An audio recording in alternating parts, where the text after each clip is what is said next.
నమస్తే. ఆర్కే రోజారెడ్డి అందరికీ సుపరిచితమైనటువంటి ఒక రాజకీయ నాయకుడు అనుకోవాలా, లేదా సినీ తార అనుకోవాలా తెలియదు. కానీ ఎందుకో తెలీదు, సినిమాల తర్వాత తను ఎంట్రీ ఇచ్చినటువంటి ఒక ప్రతిదీ కూడా పూర్తిగా భూస్థాపితం అవుతుంది అన్నట్టుగా కొన్ని వార్తలు. అందుకే తనకు పేరు ఐరన్ లెగ్ అని చెప్పేసి పేరు పెట్టడం. అదే కాకుండా తనకు తానే ఎన్నోసార్లు నన్ను అందరూ ఐరన్ లెగ్ అంటున్నారు అని చెప్పి తనే చాలాసార్లు బాధపడిన సంఘటన. అయితే ఇప్పుడు ఎందుకు ఈ పేరు వచ్చింది ఏంటి అనే దానిపై మనతో పాటు పొలిటికల్ అనలిస్ట్ శ్రీలీల గారు ఉన్నారు. వారిని అడిగి తెలుసుకుందాం. మేడం నమస్తే. ఆర్కే రోజా అయితే అందరికీ సుపరిచితమే. ఎందుకని తను ఏదైనా రాజకీయ రంగంలో చూసుకుంటే ఏ పార్టీలోకి వెళ్తే ఆ పార్టీ పూర్తిగా భూస్థాపితం అవుతుంది అని చెప్పేసి అయితే తనకు ఒక పేరు ఉంది. సో సాధారణంగా అంత తొందరగా ఎవరు కూడా పార్టీలో జాయిన్ చేసుకోరు. అయితే గతంలో ఏదైతే 2024లో వచ్చిన ఫలితాల వల్ల ఆర్కే రోజా తలపతి విజయ్ ఎవరైతే ఉన్నారో తను పార్టీ పెడుతున్నటువంటి ఒక తమిళనాడులో కూడా తను వెళ్ళి చేరడానికి వెళ్తే కూడా అక్కడ అంగీకరించలేదు. సో ఎందుకని ఈ పేరు వచ్చింది ఏంటి అంటే ఏం చెప్తారు? ఇక్కడ రోజా అనే ఆవిడ ఎవరైతే ఆవిడ ఒక హీరోయిన్గా ఒకప్పుడు మంచి ఇమేజ్లో ఉన్నారు. తర్వాత ఏదైనా ఒక షోలు గెస్ట్లుగా వచ్చేవాళ్ళు. రాజకీయ రంగ ప్రవేశం చేశాక ఆవిడ మాట తీరు, ఎదుటి వాళ్ళని అగౌరవపరిచే విధానం, అవే ఆవిడకి కష్టాలను తీసుకొచ్చి పెట్టినాయి. ఈ రోజున అవే ఎదుటి వాళ్ళ చేత ఇట్లాంటి ఏదైతే పేర్లు ఉన్నాయో రకరకాలుగా ఇవన్నీ కూడా జనంలో రావటానికి కారణం ఆవిడ ఫస్ట్ క్రికెట్ ఏదైతే ఇండియా మ్యాచ్ జరుగుతుందో ఆ మ్యాచ్ టైంలో కూడా ఇండియా విన్ అని చెప్పి మాట్లాడారు. ఓడిపోయింది. తర్వాత 175 వైఎస్ఆర్సీపీ పార్టీ, వై నాట్ 175 ఖచ్చితంగా మాకు వచ్చి తీరుతాయి అని అన్నారు. 11కు పరిమితమై అవి కూడా మైనస్ అయిపోయింది. తర్వాత ఇంకొకటి వచ్చేసి రీసెంట్గా ఏదైతే కుంభమేళా ఉందో దానికి ఆర్కే రోజారెడ్డి గారు వచ్చారు. తొక్కిసలాట జరిగింది. ఆవిడ అడుగు పెట్టడం వల్లే ఇలా జరిగింది అని అంటున్నారు. ఇప్పుడు ఇవన్నీ విషయాలు చూసుకుంటే ఎంత బాధ వేస్తుంది ఆవిడకి. అవును కదా, ఆవిడ ఎన్నోసార్లు మీడియా ముందుకు వచ్చి ఇబ్బంది పడింది కదా, కళ్ళనీళ్ళు పెట్టుకుంది కదా. మరి ఇంకొక వ్యక్తిని మనం అట్లాంటి మాటలు అనేటప్పుడు మరి వాళ్ళు అదే విధంగా బాధపడతారు కదా, అదే విధంగా ఇబ్బంది పెడతారు కదా. ఆ విధంగా ఇబ్బంది పెట్టాల్సిన పరిస్థితికి కారణం ఎవరు? ఈరోజు మీరు ఇబ్బంది పడటానికి కారణం వాళ్ళని అన్న మాటలే. కాబట్టి ఎప్పుడూ కూడా మనం ఒకరిని మాట్లాడేటప్పుడు అగౌరవపరచకుండా గౌరవంగా మాట్లాడితే ఎక్కడ ఉన్నా ఆ స్థానం వేరే ఉంటుంది. కాబట్టి ఆవిడ ఎంతసేపటికి ఇవన్నీ కూడా ఈ ఐరన్ లెగ్ అనే మాటలు కానివ్వండి, లోకేష్ గారిని పప్పు అని మాట్లాడింది. మరి ఈ రోజున ఆవిడ ఆ మాట వెనక్కి తీసుకోగలదా? తీసుకోలేదు. అచ్చెన్నాయుడు గారిని శాసనసభలో అతన్ని కూడా, ఆయన చాలా వెయిట్ ఎక్కువగా ఉంటారు కాబట్టి అతన్ని బాడీ షేవింగ్ చేశారు. ఇలాంటి మాటలన్నీ కూడా ఎలా ఉంటాయి అంటే ప్రజల్లో ఒక డిఫరెంట్ టైప్ ఆఫ్ దీనికి తీసుకువెళ్ళిపోతాయి. అదే షేమింగ్ ఈరోజు నువ్వు అనుభవిస్తున్నావు.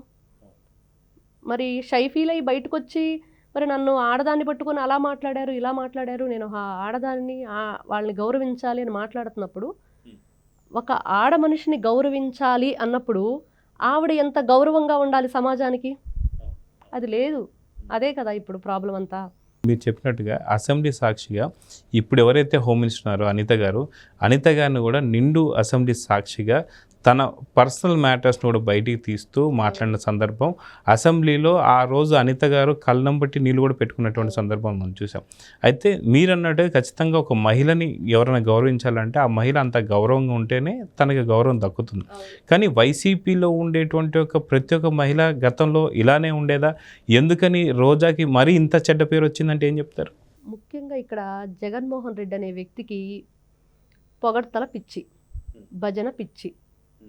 ఎవరైతే ఎక్కువగా అతన్ని అబ్బా మీ అంత వీరుడు ధీరుడు సూర్యుడు అన్నట్లుగా ఇదివరకటి రోజుల్లో రాజుల్ని ఎవరైతే కవులు ఉండేవాళ్ళో వాళ్ళని పొగిడి ఏదో అతను గిఫ్ట్గా వాళ్ళకి ఏదన్నా అమౌంట్ ఇస్తే అది తీసుకెళ్ళి వాళ్ళు హ్యాపీగా ఫీల్ అయ్యేవాళ్ళు ఆ కాలంలో. ఇప్పుడు ఈ కాలంలో వీళ్ళెలాగా ఎవరైతే ఈ వైఎస్ఆర్సీపీ మంత్రులు ఉన్నారో జగన్మోహన్ రెడ్డిని పొగిడి ఎవరు పొగట్టం కాదు ఇక్కడ, అతను పొగట్టం కంటే ఇంకా ఇష్టమైంది ఏంటంటే తెలుగుదేశం పార్టీ వాళ్ళని తిట్టడం. ఆ రోజుల్లో రాజులు మంచి మంచి కవిత్వాలు పద్యాలు వినేవాళ్ళు, ఈయన అట్లా కాదు. ఇతన్ని పొగట్టం కన్నా కూడా ఇష్టమైంది తెలుగుదేశం పార్టీ వాళ్ళని వైఎస్ఆర్సీపీ పార్టీ ఎమ్మెల్యేలు ఎంత బాగా తిట్టారు, ఎంత భయంకరమైన బూతులు మాట్లాడారు. అసలు ఇంకా అవి కొత్త కొత్త పదాలు. పాత సినిమాల్లో జంధ్యాల గారు ఒక సినిమా ఉండేది, ఆ సినిమాలో బాబోయ్ బూతు బూతు అన్నట్లు ఒక బ్యాక్గ్రౌండ్ మ్యూజిక్ వచ్చేది. అంటే చాలా పద్ధతిగా తీశారు ఆయన అప్పట్లో, అంటే అవి పబ్లిక్కి రాకుండా. కానీ వీళ్ళు అలా కాదు, అంత భయంకరమైన బూతుల్ని తిడుతూ ఆయన అక్కడ రాక్షసానందం పొందుతూ రాజ్యసభ శాసనసభలోనే చూసాం మనం, ఈయన కూర్చొని నవ్వుకుంటూ వాళ్ళని తిట్టుతంటే. ఇప్పుడు దాన్ని ఒక కౌరవ సభలా చేశారు, గౌరవ సభని. ఎప్పుడు కూడా నాకు తెలిసి నేను కూడా ఎప్పుడు అట్లాంటి సభను చూడలేదు. నవ్వులు పువ్వులతోటి వాళ్ళు జోకులు వేసుకునేవాళ్ళు, ఒకరి మీద ఒకరు సెటైర్లు వేసుకునేవాళ్ళు, చివరికి అందరూ హ్యాపీగానే ఉండేవాళ్ళు. ఇంత భయంకరమైన రాజకీయం చేసింది ఈ ప్రభుత్వం మాత్రమే, వైఎస్ఆర్సీపీ. అట్లాంటి ప్రభుత్వంలో ఉన్న వీళ్ళు ఈవిడ ఒక్కటే ఎందుకు తయారైందంటే, ఈవిడకి ఎంతసేపటి క్రేజ్ పెరగాలి జనంలో, మంచి హోదా కావాలి, డబ్బు కావాలి, ఎలాగ తనకంటే తనకు ఇమేజ్ని క్రియేట్ చేసుకోవాలంటే ఆ ఇమేజ్ ఎలా వస్తుందంటే జగన్మోహన్ రెడ్డిని పొగడాలి, వీళ్ళని తిట్టాలి. అయితే మనం చూసాం గతంలో కూడా పల్లె నిద్ర అంటూ చేసిన దానికి కూడా చాలా ట్రోల్స్ వచ్చాయి. అయితే ఎందుకు ఇలా ట్రోల్స్ వచ్చాయంటే మీరు ఇందాక అన్నట్టు ఖచ్చితంగా పబ్లిసిటీ. అంటే తను పడుకొని పొద్దున్నే లేయగానే ఏదైతే దుప్పటి తీయడం కానీ, కాఫీ తాగడం కానీ, ఇలాంటివన్నీ కూడా సినిమాల్లో చేస్తే అది ఆర్టిఫిషియల్గా ఉంటుంది, కొంచెం సినిమాటిక్గా ఉంటుంది. కానీ ఇలా జనాల్లోకి వచ్చిన తర్వాత యాక్టింగ్ చేయడం అనేది ప్రజలు ఎవరు ఒప్పుకోరు. సో ఎందుకని ఇలాంటివన్నీ కూడా యాక్టింగ్గా తను చేయడం వల్ల ఇలాంటి పేరు పొందుతుందంటే ఏం చెప్తారు? ఏదైతే తిరుపతిలో ఈవిడది ఒక వీడియో చూసుకోవచ్చు, అక్కడ క్లీన్ చేసేవాళ్ళు ఉంటారు, తుడా సర్వీస్ అని, వాళ్ళు ఈవిడ దగ్గరకు వచ్చి సెల్ఫీ దిగుదామని వచ్చారు. ఈవిడ దూరం దూరం అని ఉంది, ఇట్లా వాళ్ళని ఆపేసింది. మరి ఈవిడ వెళ్ళి ఎవరి మంచాల మీద పడుకొని పల్లెల్లో, మరి వాళ్ళు నచ్చరు కదా ఈవిడికి. ఇట్లాంటి విషయాలన్నీ కూడా జనాలు చూస్తూ ఉంటారు. అవును, గతంలో మీరు ఇప్పుడు అన్నది గుర్తొస్తుంది. ఏదో ఒక సందర్భంలో కూడా దగ్గర కూర్చొని నేనేం ఎస్సీని కాదు ఎస్టీని కాదు అన్నట్టుగా మాట్లాడి సభలో అందరూ కూర్చొని ఉంటే ఆ సభలో కూడా అలానే మాట్లాడింది ఆవిడ. అక్కడ కూడా దళితుల్ని కించపరుస్తూ ఇట్లాంటి మాట్లాడే విధానం కానీ, వీళ్ళతోటి ఫోటోలు దిగడానికి వచ్చినప్పుడు వాళ్ళు ఎంతో ఇష్టంగా అభిమానంగా వస్తారు. అట్లాంటి వాళ్ళని కూడా నువ్వు ఇట్లా విభేదాలు